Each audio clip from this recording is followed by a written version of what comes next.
Engineer विशाल यादव स्वागत करता हूं आपका आपके अपने चैनल सिविल पितामह सिविल इंजीनियर्स लर्निंग प्लेटफॉर्म। दोस्तों, मैं आपके बीच आज बहुत ही इंपॉर्टेंट टॉपिक लेकर आया हूं, how to calculate quantity of concrete for trapezoidal footing. दोस्तों, ट्रेपोजाइडल फुटिंग के लिए हमें कितना कंक्रीट की जरूरत पड़ती है वो हम आज कैलकुलेट करेंगे। दोस्तों, जैसा आप देख सकते हैं कि आपके सामने एक ट्रेपोजाइडल फुटिंग का आपको इमेज है। तो दोस्तों, ये ट्रेपोजाइडल फुटिंग जितना देखने में कॉम्प्लिकेटेड होता है उतना ही इसका कैलकुलेशन भी हमें कॉम्प्लिकेटेड हो जाता है अगर हम करते हैं तो। लेकिन अगर हम इसको इजी बनाने के लिए इस सेक्शन को हम अगर दो भागों में बांट दें, पहला भाग इसका रेक्टेंगुलर सेक्शन और दूसरा भाग इसका ट्रेपोजाइडल सेक्शन में, तो हम इसका बहुत ही इजी से कैलकुलेशन कर सकते हैं।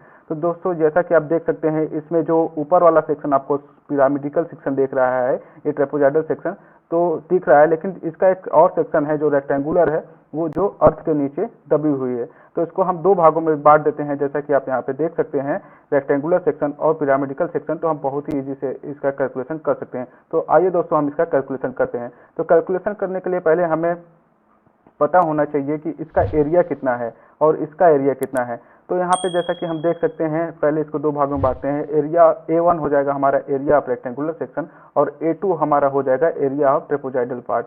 और आपका D1 यहाँ पे जो दिख रहा है, जैसे कि हम एरिया तो निकाल लेंगे, लेकिन कंक्रीट की हमें पोरिंग कितनी करनी है उसके लिए वॉल्यूम की जरूरत पड़ेगी। तो वॉल्यूम के लिए हमें थर्ड डायमेंशन जो होती है D1 की जरूरत पड़ेगी। तो D1 हमारा डेप्थ ऑफ रेक्टेंगुलर सेक्शन हो गया और D2 हमारा क्या हो जाएगा, यहाँ पे D2 आपका जो ट्रेपोजाइडल पार्ट होगी इसकी डेप्थ कितनी होगी, हाइट कितनी होगी, वही हमारा D2 हो जाता है। तो आइए हम कैलकुलेशन करते हैं पहले रेक्टेंगुलर पार्ट का। तो रेक्टेंगुलर पार्ट का कैलकुलेशन करने के लिए पहले हम उसका एरिया का कैलकुलेशन करेंगे। तो जैसा कि आप देख सकते हैं, इसका लेंथ हमें यहाँ पे वो दिया है 1.6 मीटर और विड्थ भी हमें दिया है 1.6 मीटर। ये हो गया आपका लेंथ और ये हो गया आपका विड्थ।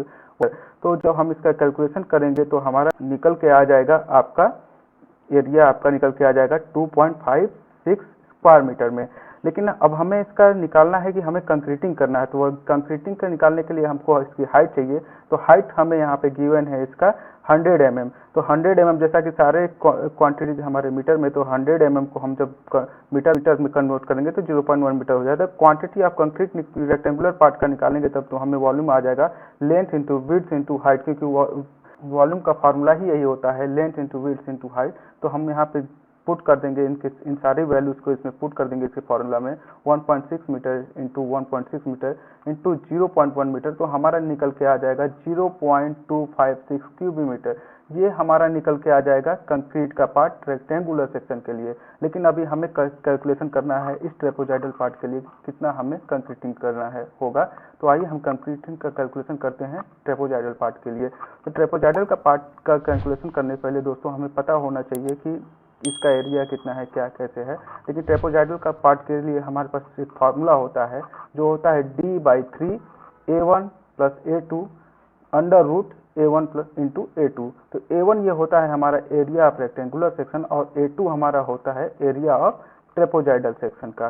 तो दोस्तों, ट्रेपोजाइडल सेक्शन का कैलकुलेशन करने के लिए हमें कॉलम के डायमेंशंस का पता होना बहुत ही जरूरी है, क्योंकि इसका एरिया डिपेंड करता है हमारे कॉलम पे। क्योंकि ये एक मिस्त्री या फिर मेसन द्वारा ये जो स्लोप दिया जाता है ये आपका पेडेस्ट्रियल कॉलम पे ही निर्भर करता है। तो इसलिए हमें इसका डायमेंशन, कॉलम का डायमेंशन पता होना बहुत ही जरूरी है। तो यहाँ पे हमारे पास गिवन है जो डायमेंशन है कॉलम का 250 इंटू 400 mm है। तो जब इसको हम मीटर में कन्वर्ट करेंगे तो हो जाएगा ये आपका 0.250 इंटू 0.400 हो जाएगा। लेकिन जब ये देख रहे हैं आप ये दोस्तों 100 mm 100 mm 100 mm 100 mm, ये एक्स्ट्रा क्या है यहाँ पे दोस्तों? ये 100 mm जो है एक्स्ट्रा है। आप देख रहे हैं ये पेडेस्ट्रियल कॉलम होगा, यहाँ पे ऐसे निकल के आएगा। तो ये एक्स्ट्रा 100 mm चारों साइड इसलिए दिया गया है ताकि यहाँ पे जब शटरिंग हम लगाएं कोई, तो क्योंकि अगर हम यहाँ पे अगर लगा देंगे पॉइंटेड हो जाएगा ये, तो यहाँ पे तो ये तो शटरिंग हमारा टिक नहीं पाएगा। तो इस वजह से ये 100 mm हर साइड हम एक्स्ट्रा देते हैं ताकि यहाँ पे इसका शटरिंग आसानी से लगा सकें। तो ये वही 100 mm चारों साइड का एक्स्ट्रा है।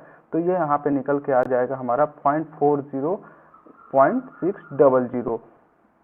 तो आइए हम कैलकुलेशन करते हैं। तो A1 तो हम निकाल चुके हैं हम, जैसा कि फिर से बताते हैं A1 कैसे निकला है। A1 निकालने के लिए एरिया रेक्टेंगुलर सेक्शन है 1.6 मीटर इसका लेंथ है, 1.6 मीटर इसका विथ है, तो दोनों का जब इंटू करेंगे तो हमारे पास आ जाएगा 2.6 स्क्वायर मीटर में। और A2 का जब हम एरिया निकालेंगे, जैसा कि हम बताए हैं 0.50 इंटू 0.600 मीटर जब करेंगे तो हमारे पास एरिया निकल के आ जाएगा A2 आपका 0.27 स्क्वायर मीटर। तो quantity of concrete for trapezoidal part निकालने के लिए इसके फॉर्मूले में हम इस वैल्यूज को पुट कर देंगे तो हमारा निकल के आ जाएगा पूरा वैल्यूज कैलकुलेशन करने के बाद 0.13 क्यूबिक मीटर।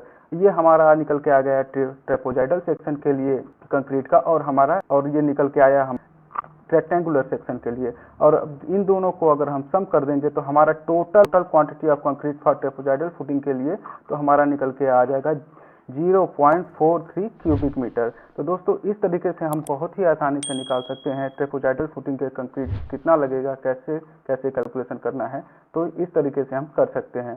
तो अगर आपको हमारा कंटेंट अच्छा लगे तो और लाइक और सब्सक्राइब करना बिल्कुल ना भूलें। Thank you. मिलते हैं फिर इसी JSOLVE चैनल के साथ नेक्स्ट वीडियो में।